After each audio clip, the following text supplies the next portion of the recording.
Assalamualaikum warahmatullahi wabarakatuh. Di hadapan kita ni adalah dikenali sebagai Masjid Al-Suqiyah, iaitu sebuah masjid yang terletak di dalam stesen kereta api Al-Ambariyah 2 km dari Masjid An-Nabawi.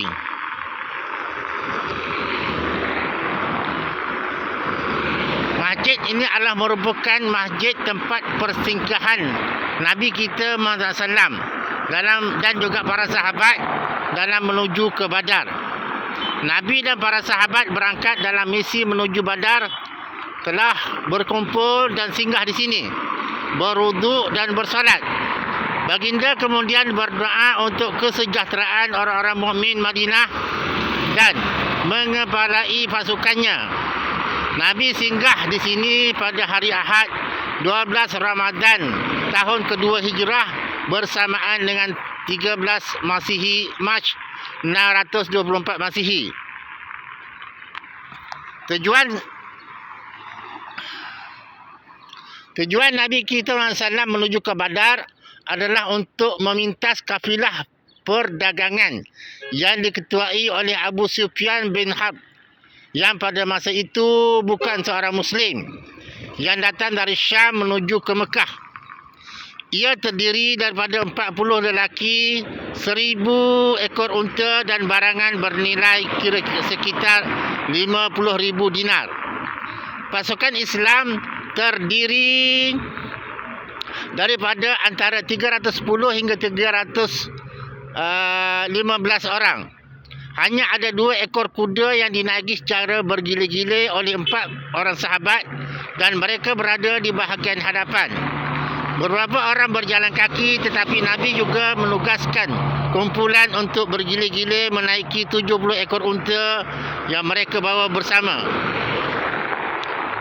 Nabi menganugerahkan panji putih kepada Mus'ab bin Umair, dan kaum muhajirin pula diberi panji berasingan yang dibawa oleh Ali, manakala panji-panji Ansar dipegang oleh Sa'ad bin Mu'az. Dalam masa ketiadaan Nabi kita SAW di Madinah, Abdullah bin Ummi Maktum yang buta telah ditugaskan untuk memimpin solat. Dan kalau kita lihat di sebelah selatan Masjid Al-Suqiyah ni, terdapatnya sempadan stesen kereta api, yang mana di sini ada sebuah perigi milik Sa'ad bin Abi Waqqas. Jadi dalam perjalanan Nabi SAW ke Badar, Rasulullah telah berwuduk dengan airnya, dan begitu juga Allah telah mengambil airnya untuk menjadi bekalan minum. Bismillahirrahmanirrahim.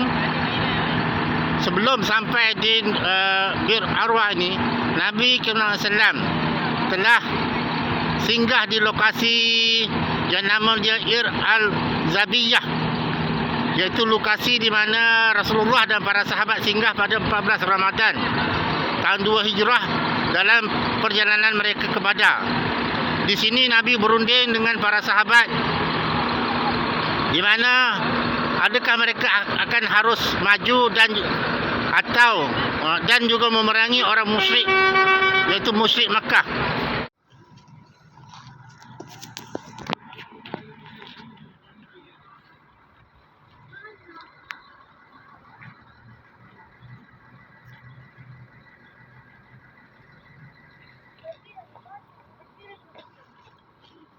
Assalamualaikum warahmatullahi wabarakatuh. Ini adalah kawasan Bi'rul Arwah. Al-Arwah adalah sebuah tempat di luar Madinah. Kawasan ini dipanggil Al-Arwah, di mana Nabi kita SAW dan para sahabat berehat pada 14 Ramadan tahun 2 Hijrah dalam perjalanan mereka menuju ke Badar. Setelah sampai di Ar-Arwah ini, Nabi telah menghantar Abu Lubabah kembali ke Madinah. Dia memberitahu Abu Lubabah, Abdullah bin Ummi Maktum akan menjaga masjid dan memimpin solat, tetapi kamu akan mengurus kota Madinah.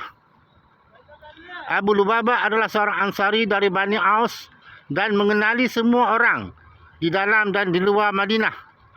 Itulah sebabnya Nabi melantiknya untuk menjaga kota Madinah semasa ketiadaan baginda.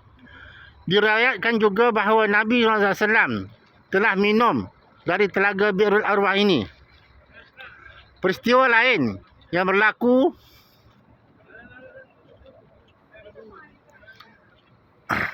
di mana di sini adalah tempat Nabi-Nabi terdahulu melalui kawasan ini dalam perjalanan mereka menuju Kaabah di Madinah. Anas dan Abu Musa Asy'ari melaporkan bahawa Nabi bersabda, sesungguhnya 70 orang anbiya iaitu para nabi telah melalui Bukit Rauha menuju ke rumah Allah iaitu Kaabah.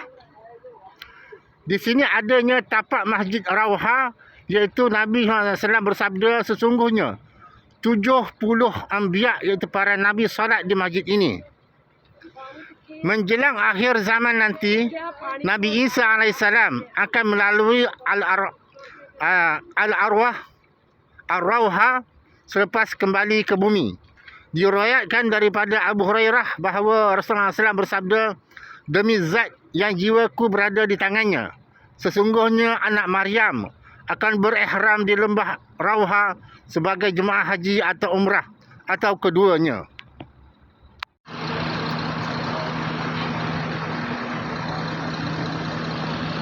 Ini adalah kawasan Bi'rul Rauha.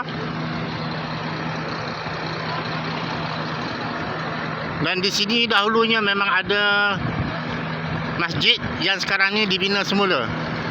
Dan di dalam benteng inilah terdapatnya Bi'rul Rauha yang mempunyai sejarah daripada zaman Nabi, dan juga daripada situlah, daripada air perigi inilah Nabi kita SAW telah meminumnya.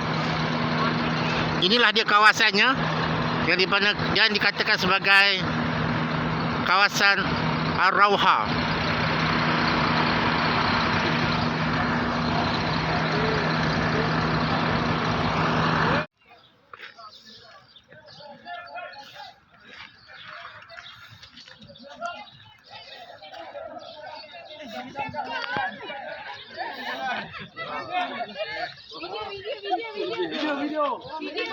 Video demonstrasi.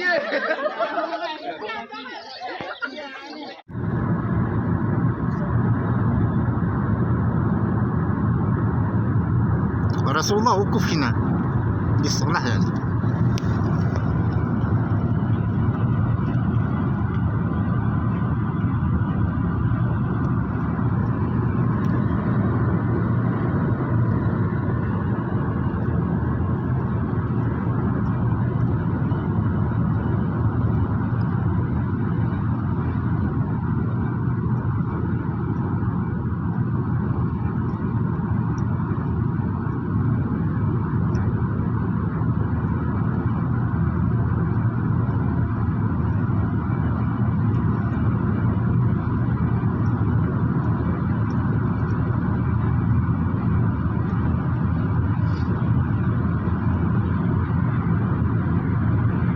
Assalamualaikum warahmatullahi wabarakatuh. Ini dia Masjid Al-Arish.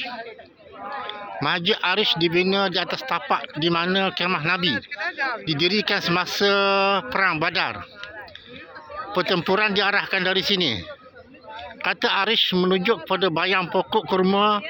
Masjid asal terletak kira-kira di mana mimbar berada pada hari itu. Pada hari ini, Sa'ad bin Mu'az mencadangkan supaya dibangunkan tempat perlindungan untuk Nabi untuk berfungsi sebagai markas tentera Islam. Dengan katanya, jika umat Islam menang, maka semuanya akan memuaskan. Sekiranya kalah, Nabi tidak akan diapa-apakan. Dan baginda boleh kembali ke Madinah di mana terdapat lebih ramai orang yang menyayangi baginda dan yang akan datang membantunya. Nabi memujinya dan mendoakan selawat ke atasnya, dan tempat perlindungan itu dibuat dengan dahan-dahan kurma. Satu pasukan pengawal telah dipilih terutamanya dari kalangan Ansar di bawah pimpinan Sa'ad bin Mu'az. untuk membela Nabi.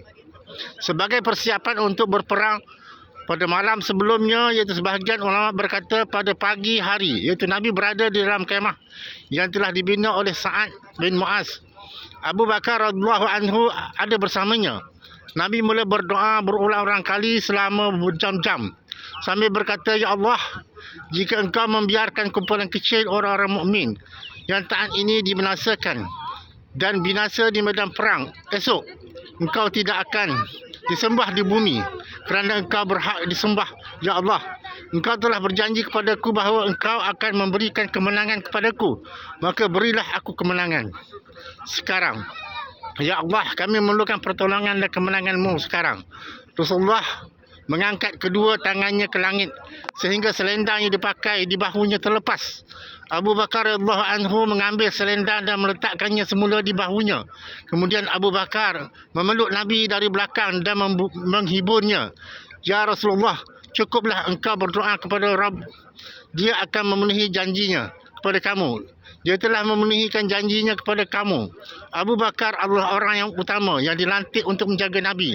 Sepanjang masa Nabi sedang duduk dan berdoa, Abu Bakar berdiri dan menghunus pedangnya untuk menjaga Nabi dan memastikan Nabi sallallahu alaihi wasallam selamat. Dan inilah dia Masjid Al-Arish yang dahulunya adalah merupakan tempat kemah Nabi yang dibuat daripada dahan-dahan kurma. Daripada sinilah Nabi kita SAW mengarahkan peperangan dan menunjukkan strategi peperangan. Alhamdulillah, kemenangan bagi pihak Islam.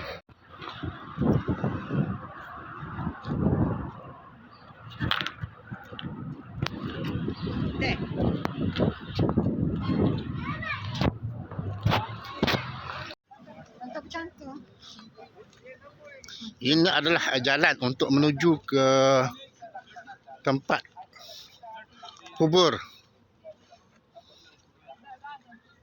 kafir Quraisy yang dihumbankan mereka ke dalam perigi.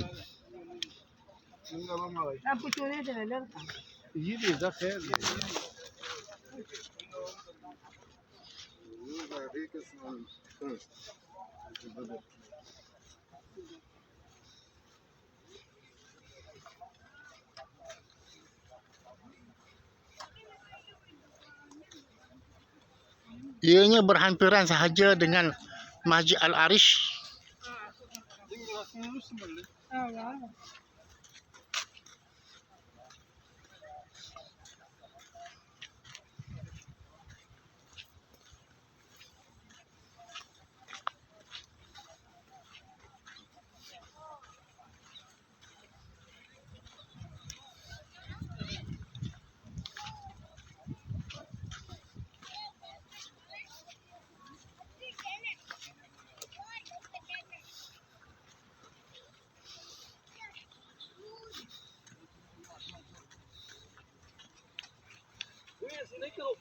Mungkin di sinilah tempat dia.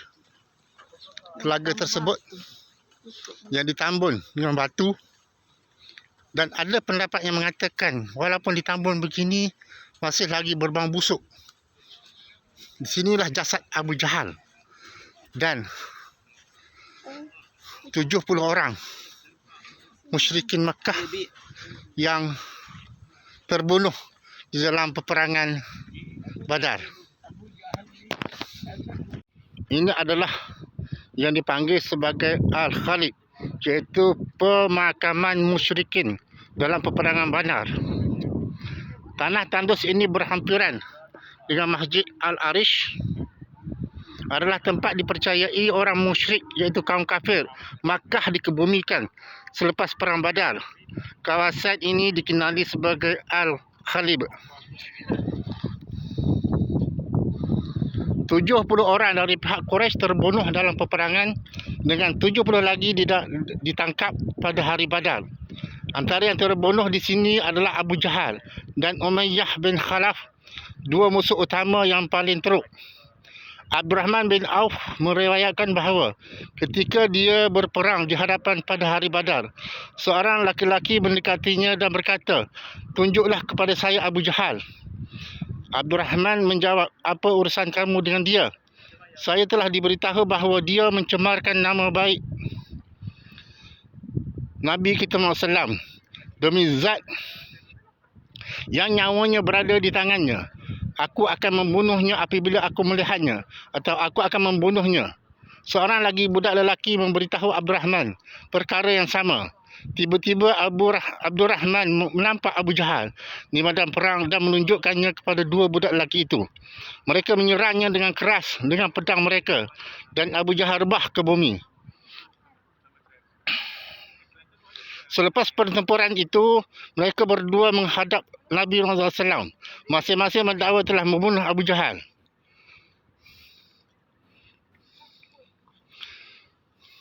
Nabi melihat pedang mereka dan menyatakan, kamu berdua telah membunuhnya. Anak lelaki itu ialah Mu'az bin Afra dan Mu'az bin Amr. Abdullah bin Mas'ud mendapati Abu Jahal nazak di medan perang, meletakkan kakinya di leher musuh lamanya dan memegang janggutnya untuk memenggal kepalanya. Bukankah Allah telah menghinakanmu, wahai musuh Allah? Walaupun dia berbaring nazak, Abu Jahal tidak bertaubat. Untuk apa saya dihinakan? Adakah sesiapa di atas lelaki yang telah anda bunuh? Saya hanya berharap selain seorang petani telah membunuh saya. Beritahu saya siapa yang menang hari ini. Allah dan Rasulnya, kata Abdullah. Wahai penggembala, kamu telah menaiki tempat yang sangat sukar. Abu Jahal menjawab, Abdullah, lalu memenggal kepalanya dan meletakkannya di hadapan Rasulullah. Allah Maha Besar, segala puji bagi Allah, seru Rasulullah. Dia telah membuktikan janjinya itu benar, menolong hamba-hambanya dan mengalahkan tentera lawan. Sambil memandang ke arah Abu Jahal di hadapannya, Rasulullah bersabda, dia adalah Fir'aun dari kaumnya. Diriwayatkan oleh Abu Talhah, pada hari Badar Rasulullah SAW memerintahkan agar mayat 24 orang pemimpin Quraisy dibuang ke dalam salah satu telaga Badar ini yang kering dan kotor. Apabila dia berhenti di tepi telaga, dia memanggil mayat Quraisy dengan nama mereka dan bapa mereka, wahai fulan, anak fulan, dan wahai fulan, anak lelaki daripada si fulan. Adakah akan menyenangkan kamu jika kamu minta hati Allah dan Rasulnya? Kami telah mendapati benar apa yang Tuhan kami janjikan pada kami. Apakah kamu juga mendapati benar apa yang dijanjikan Tuhanmu kepadamu? Umar berkata, wahai Rasulullah, kamu bercakap dengan badan yang tidak mempunyai jiwa. Rasulullah bersabda, demi zat yang jiwa Muhammad berada di tangannya, kamu tidak mendengar apa yang akan aku katakan lebih baik daripada mereka. Dan inilah diyakini tempat terdapatnya perigi yang dibuang mayat-mayat musyrikin Makkah yang terbunuh dalam peperangan Badar. Ianya berdekatan sahaja dengan Masjid Al-Arish. Semoga Allah SWT memberikan keberkatan di atas kemenangan Islam dan menghinakan kabir-kabir Quraisy yang terbunuh dalam peperangan Badar ini. Amin ya rabbal alamin. Ini adalah kawasan makam syuhada Badar. Umat Islam telah menang dengan pertolongan Allah. Nabi dan para sahabat berperang dengan berani sehingga Quraisy mengalami kerugian besar dan melarikan diri dari medan perang. Mereka kehilangan 70 orang yang terbaik dan 70 telah diambil sebagai tawanan. Hanya 14 orang Islam yang syahid dalam peperangan ini. Orang pertama yang mati syahid ialah Umair bin Humam, salah seorang peserta paling muda dalam perang Badar. Ialah seorang budak lelaki bernama Umair bin Abi Waqqas. Dia telah keluar untuk berperang, tetapi kerana dia baru berusia 16 tahun, takut Nabi tidak membenarkannya menyertai ekspedisi itu, dia cuba mengelak daripada dilihat. Tetapi abangnya Sa'ad bin Abi Waqqas bertanya kepadanya apa yang dia lakukan. Saya takut Rasulullah akan menghantar saya kembali apabila saya ingin pergi. Mungkin Allah akan menganugerahkan saya syahid, jawabnya. Itu memang berlaku. Nabi memang ingin menghantarnya pulang kerana dia masih muda. Tetapi Umair mula menangis. Air matanya melemahkan hati Rasulullah yang membenarkannya pergi. Umair terbunuh syahid termuda. Selepas perang Badar, umat Islam muncul sebagai satu bangsa yang kuat. Perang Badar adalah contoh hebat dari sejarah kita yang mengajarkan kemenangan tidak bergantung pada angka atau mengumpulkan senjata dan perisai. Kemenangan datang dari Allah. Allah menyebut dalam surah Al-Baqarah, berapa kerap segolongan kecil dapat mengatasi pasukan yang kuat dengan izin Allah, dan Allah bersama orang-orang yang sabar. Nabi memberitahu para sahabatnya bahawa Allah telah melihat kepada mereka yang mengambil bahagian dalam perang Badar. Berkata, lakukanlah apa yang kamu kehendaki, kerana Allah telah mengampuni kamu. Telah diriwayatkan dari Rufa'ah Az-Zuraqi, salah seorang peserta dalam perang Badar, bahawa Jibril datang kepada Nabi dan berkata, bagaimana pandanganmu terhadap para perjuang Badar antara kamu? Nabi bersabda, sebagai umat Islam yang terbaik. Atau baginda bersabda yang serupa. Ketika itu Jibril berkata, dan begitu juga malaikat yang turut serta dalam perang Badar. Inilah dia 14 orang syuhada Al-Badar yang dikuburkan di sini. Tidak dapat dimasuki kawasan ini kerana bertembok, hanya dapat dilihat dari luar sahaja.